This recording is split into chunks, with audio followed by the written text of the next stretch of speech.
So I'm in Insight Explorer, and I'm currently connected to this IS-2000 camera.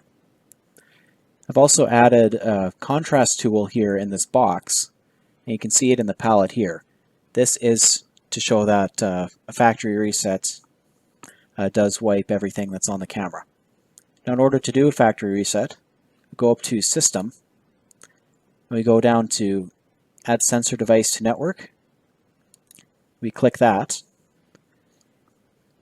and now this will bring up any sensors that we have in our network.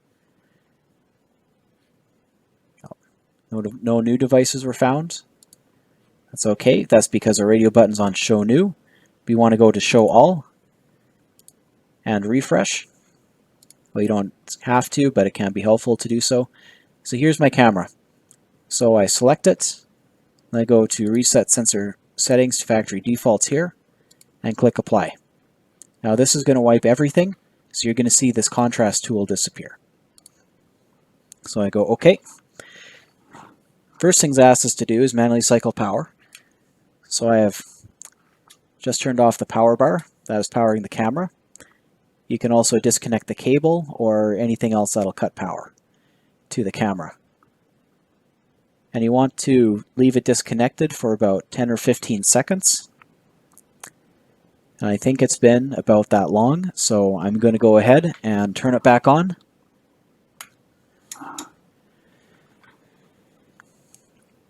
So I've just turned the camera on.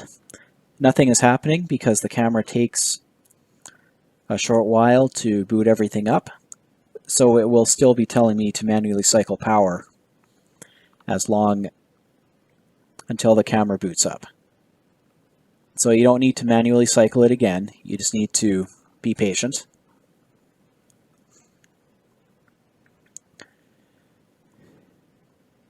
And there are many reasons you want to factory reset your camera. One of them is if you're programming your camera and you get errors. Now I'm just going to let the device restart because that can take a while. Up to 60 seconds, so you just be patient. But sometimes working with these cameras you get strange little errors that happen. You don't know why, and nobody else seems to know why. You did something somewhere.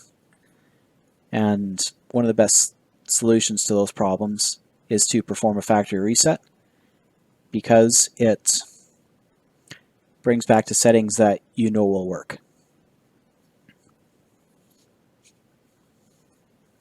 You will have to reload everything onto your camera, but if it's backed up onto your computer or on your network, it shouldn't be too much of a hassle.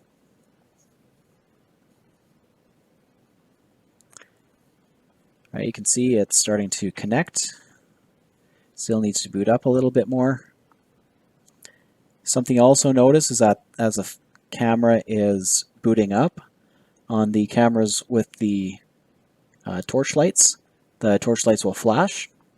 So I've actually been flashed a couple times as the camera's been booting up. That's another way you know that it's doing what it's supposed to do. I hope you have found this video useful. If you have any other questions, check out our other videos or get in contact with us through our website. And be sure to follow us on LinkedIn to stay current with the latest products.